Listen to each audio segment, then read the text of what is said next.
Assalamualaikum warahmatullahi wabarakatuh. Salam sejahtera bagi kita semua. Perkenalkan, kami dari kelompok 7 struktur aljabar dari Pendidikan Matematika C 2018 akan mempresentasikan proyek struktur aljabar kami dengan materi isomorfisme grup. Baik, di sini kami menggunakan aplikasi Macromedia Flash Player 8 untuk menampilkannya. Sebelum itu, kami akan memperkenalkan dulu anggota dari kelompok kami. Baik, di sini bisa diklik ya di logo profil orang itu. Maka akan muncul tampilan anggota dari kelompok 7. Ada Adinda Sahira, kemudian ada Andri Samuel Siagian, ada Nadia Isti Amima Siagian, dan ada Fani Rahmadani. Untuk yang pertama ini akan saya jelaskan, saya Adinda Sahira akan menjelaskan bagian KI dan KD terlebih dahulu. Kita klik tombol home untuk kembali ke menu. Baik, di sini ada KI dan KD, ada tujuan pembelajaran, ada materi, dan ada kuis. Nah, di sini kami membuatnya dengan beberapa ruang untuk setiap judulnya. Untuk ruang pertama kita masuk kepada topik KI dan KD.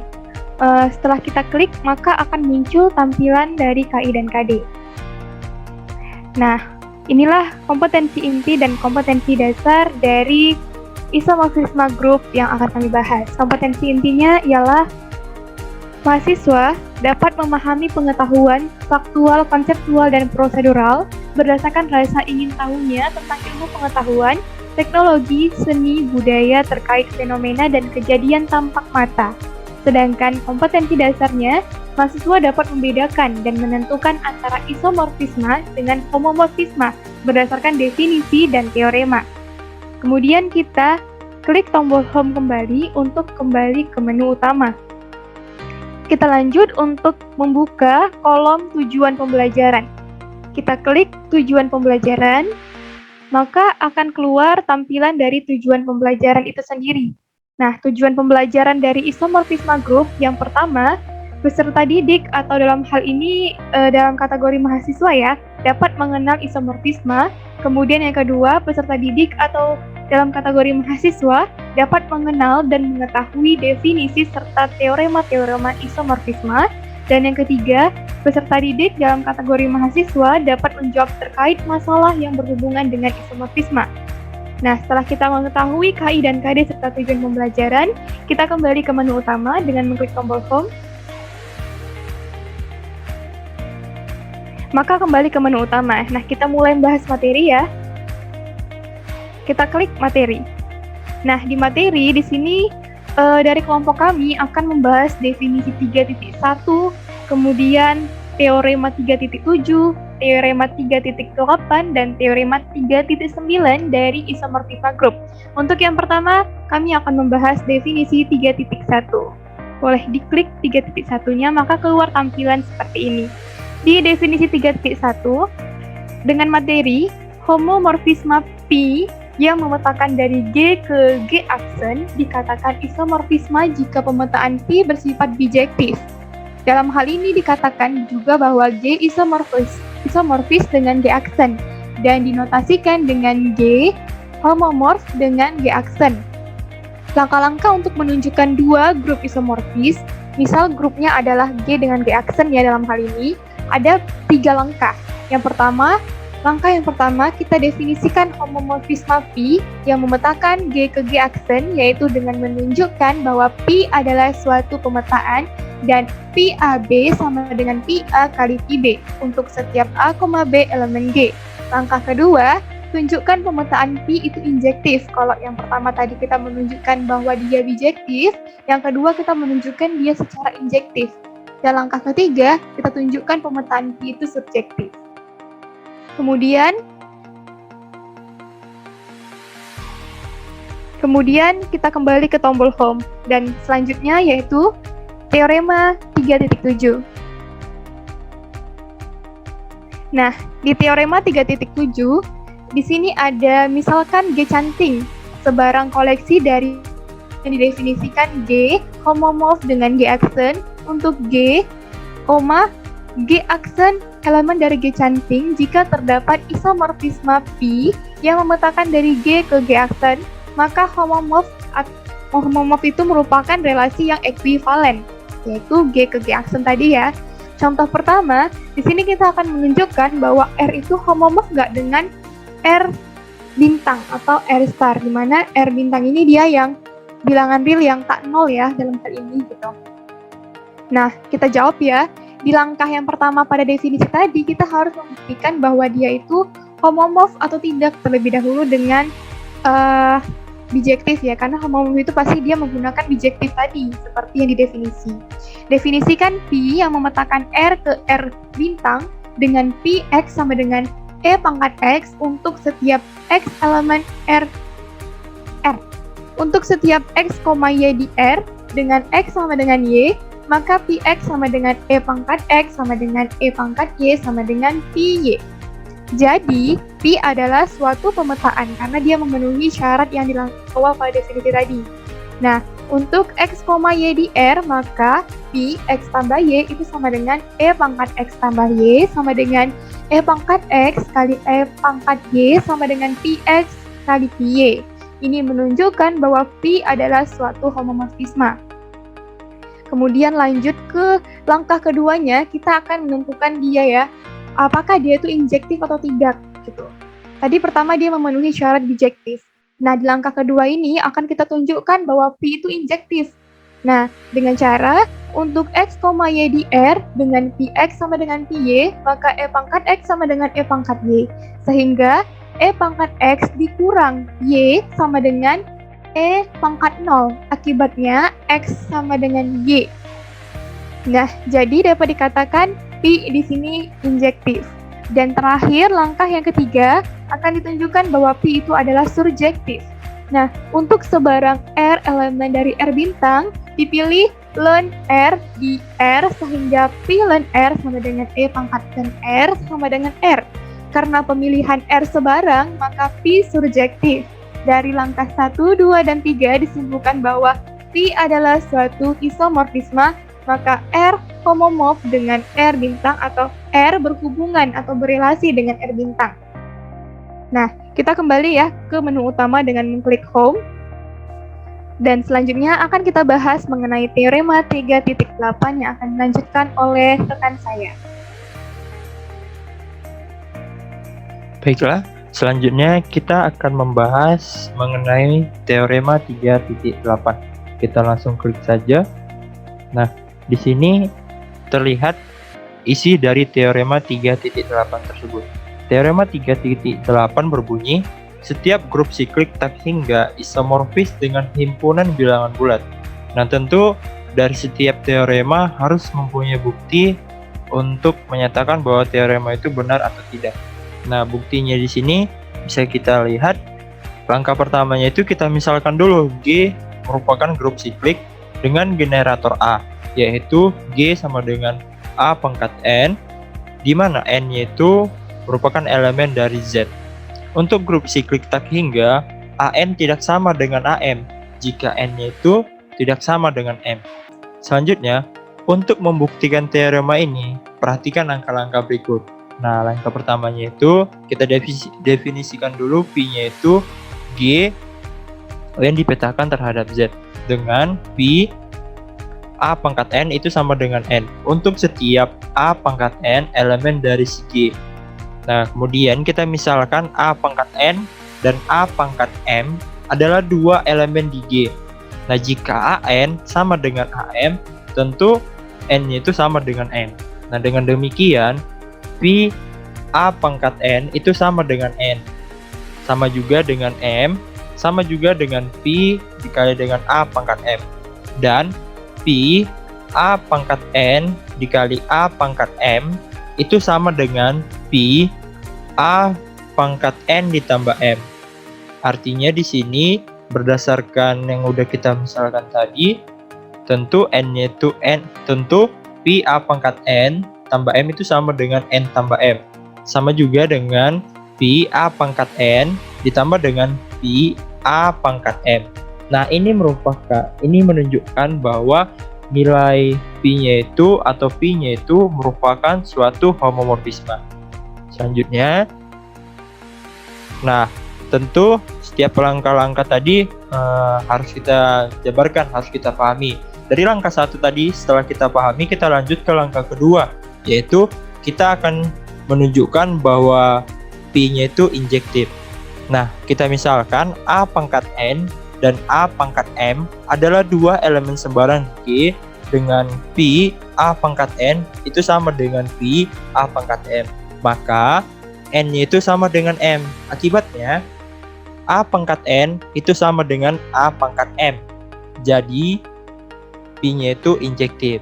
Nah, itu langkah keduanya. Kemudian langkah ketiganya, kita harus menentukan atau menunjukkan bahwa nilai CP-nya itu surjektif begitu. Nah, kita misalkan N-nya itu adalah sembarang dari elemen di Z.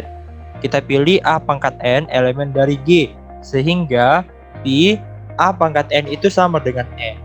Nah, karena pemilihan N sembarang, maka nilai P-nya itu atau P-nya itu merupakan surjektif. Nah, dari 3 langkah tersebut, kita bisa simpulkan bahwa dari langkah 1, 2, dan 3 disimpulkan bahwa P adalah suatu isomorfisme. Maka G mempunyai hubungan terhadap Z atau bisa juga dibilang relasi. Selanjutnya, kita akan masuk ke dalam contohnya. Nah, di sini ada 3 contoh. Contoh yang pertama, kita tahu bahwa 3 elemen Z, tetapi 3 tidak elemen dari 2Z. Nah, sifat keanggotaan ini tidak bisa dijadikan alasan untuk menunjukkan bahwa Z tidak isomorfis dengan 2Z. Grup bilangan bulat Z selalu isomorfis dengan subgrupnya, yaitu KZ. Nah, contoh yang kedua, grup Z dan Q, keduanya aditif dan tidak isomorfis. Ini tidak disebabkan oleh sifat seperti setengah elemen dari Q, tetapi setengah tidak elemen dari Z, melainkan karena Z siklik sementara Q tidak siklik begitu. Jadi seperti yang udah dijelaskan sebelumnya, bahwa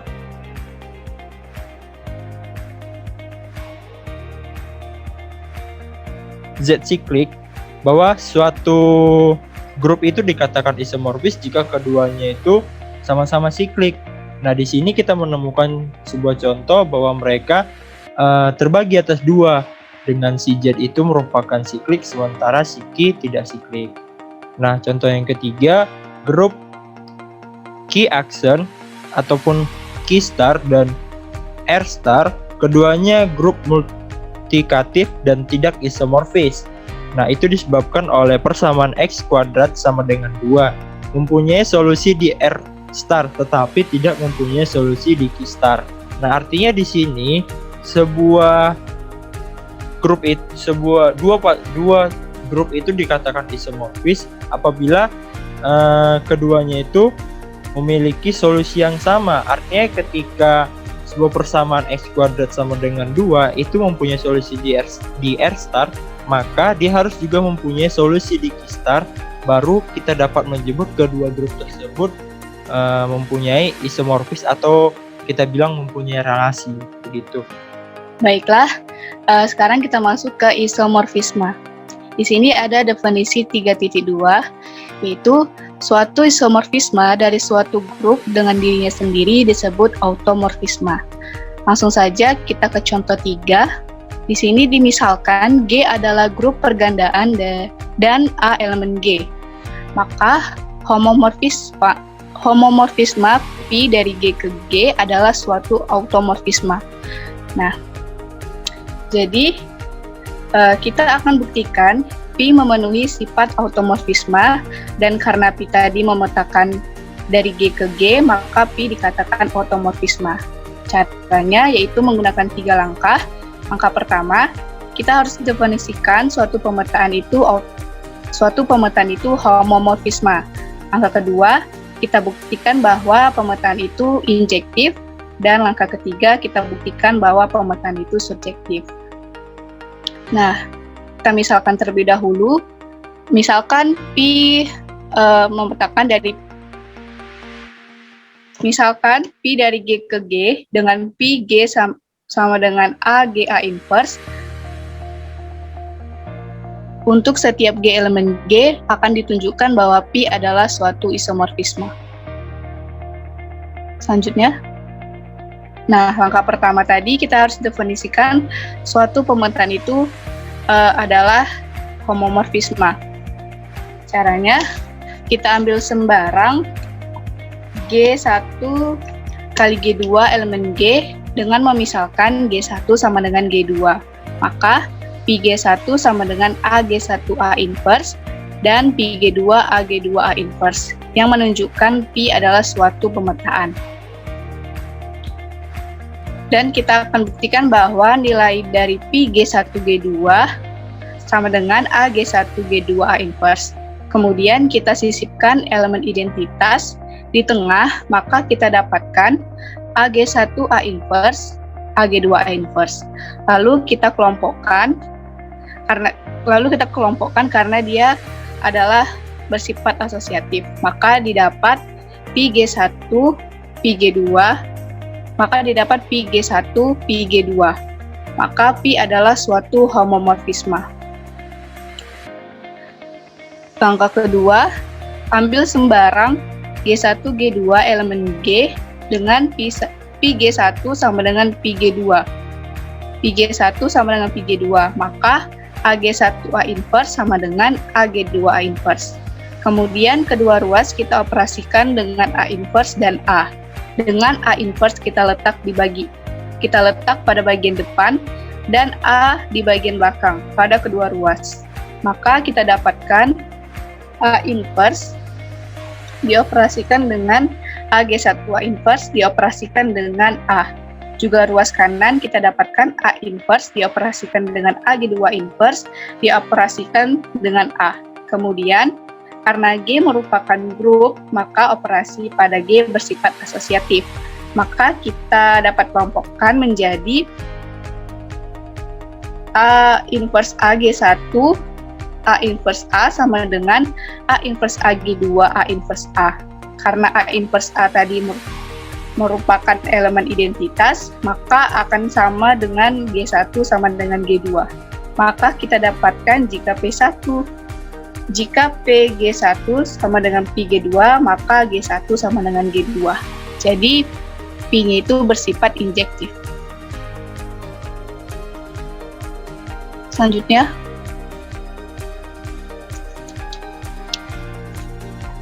kemudian untuk langkah yang ketiga, kita akan buktikan bahwa Pi adalah suatu pemetaan yang surjektif, yang artinya setiap elemen X di kodomain, yaitu di G, ada suatu unsur di domain, sehingga Pi dari unsur tersebut sama dengan X. Di sini kita memilih unsurnya adalah A inverse XA. Kenapa? Karena unsur ini akan memenuhi Pi dari unsur A inverse XA sama dengan X. Buktinya kita perhatikan Pi dari A inverse XA sama dengan A dioperasikan A inverse XA dioperasikan A inverse. Ini diperoleh dari definisi fungsi Pi G sama dengan AG A inverse dengan mensubstitusikan nilai G-nya adalah A inverse XA. Kemudian karena G adalah suatu grup, maka operasi pada G bersifat asosiatif, yang artinya A dioperasikan terlebih dahulu dengan A inverse, lalu dioperasikan dengan X, lalu dioperasikan lagi dengan A, dioperasikan dengan A inverse. Kita perhatikan bahwa A inverse adalah elemen identitas. Maka operasi tersebut akan sama dengan X. Jadi kita sudah buktikan bahwa Pi dari A inverse dioperasikan dengan X, dioperasikan dengan A sama dengan X. Yang artinya setiap nilai X yang ada di kodomain terdapat suatu elemen A inverse XA di domain yang memenuhi Pi dari A inverse dioperasikan dengan X, dioperasikan dengan A sama dengan X. Jadi ini menunjukkan bahwa Pi adalah juga merupakan pemetaan yang bersifat subjektif. Nah, dari ketiga langkah tersebut menunjukkan bahwa Pi dari G ke G merupakan suatu isomorfisma dari grup G ke dirinya sendiri. Jadi, Pi merupakan suatu automorfisma. Lalu kita kembali ke menu materi dan kita buka di teorema 3.9 yang akan dilanjutkan oleh rekan saya. Oke, selanjutnya kita masuk ke submenu materi teorema 3.9. Teorema 3.9. Jika G adalah grup hingga dengan orde prima P, maka G isomorfis dengan ZP. Nah, di sini akan dibuktikan dengan 3 langkah. Yang pertama, akan ditunjukkan bahwa teorema di atas adalah suatu homomorfisme. Kita misalkan A pangkat N dan A pangkat M adalah elemen sembarang di G. Jika A pangkat M sama dengan A pangkat M, maka pangkatnya adalah sama atau N sama dengan M. Dan jika phi A pangkat N sama dengan N, maka phi A pangkat M sama dengan M. Jadi, phi A pangkat N sama dengan M juga phi A pangkat M. Jadi, Pi adalah suatu pemetaan. Sementara itu, Pi A pangkat M dikali A pangkat M sama dengan Pi A pangkat N tambah M. Berarti, sama dengan N ditambah M, itu juga sama dengan Pi A pangkat N ditambah Pi A pangkat M. Oleh karena itu, Pi adalah suatu homomorfisme. Selanjutnya, ada langkah yang kedua. Akan dibuktikan atau ditunjukkan bahwa Pi merupakan suatu injektif. Nah, kita misalkan A pangkat N adalah elemen kernel dari Pi. Itu kita ambil sembarang. Maka Pi A pangkat N sama dengan 0. Akibatnya, N sama dengan 0. Dengan demikian, A pangkat N, karena N sama dengan 0, berarti A pangkat 0 atau sama dengan E. Oleh karena itu, kernel atau ker dari phi sama dengan anggota elemen dari E. Berdasarkan teorema 3.6, maka diperoleh bahwa Pi adalah suatu fungsi injektif. Langkah yang ketiga, akan ditunjukkan bahwa phi adalah surjektif. Kita misalkan, N adalah sebarang elemen di ZP. Maka, pilih A pangkat N elemen dari G. Sehingga, phi A pangkat M sama dengan N aksen. Maksudnya N. Jadi, Pi merupakan suatu fungsi surjektif. Dengan demikian, dari langkah-langkah yang telah dipaparkan di atas atau 3 langkah yang sudah dipaparkan, maka terbuktilah bahwa G adalah suatu isomorfis dengan ZP. Nah, setelah itu kita kembali ke menu home. Nah, kemudian kita akan masuk ke dalam menu kuis. Kita klik. Nah, setelah kita mempelajari materi-materi yang sudah dipaparkan sebelumnya, untuk mengasah dan melatih pemahaman kita akan mengerjakan soal kuis berikut ini. Nah, sebelum mengerjakan soal kuis, diharapkan peserta didik atau mahasiswa maksudnya itu dapat mengisi data diri. Nah, setelah mengisi data diri masing-masing, kita klik start.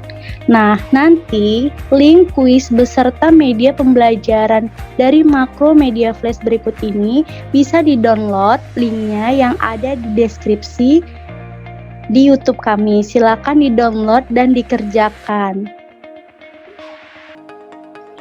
Baiklah, kita kembali ke menu home ya. Berarti sudah semua dari bagian-bagian pada Makromedia Flash, tepatnya di materi Isomorfisma Group pada proyek struktur aljabar kami kali ini. Demikianlah kami dari kelompok 7 Strukbar PSPMC 2018 menampilkan proyek kami menggunakan media pembelajaran Makromedia Flash, belajar menarik untuk lebih paham materi Isomorfisma Group. Untuk lebih lanjutnya, silahkan mengecek link di deskripsi YouTube di bawah ini nantinya untuk bahan kajian pembelajaran selanjutnya. Sekian dan terima kasih. Wassalamualaikum warahmatullahi wabarakatuh dan selamat belajar.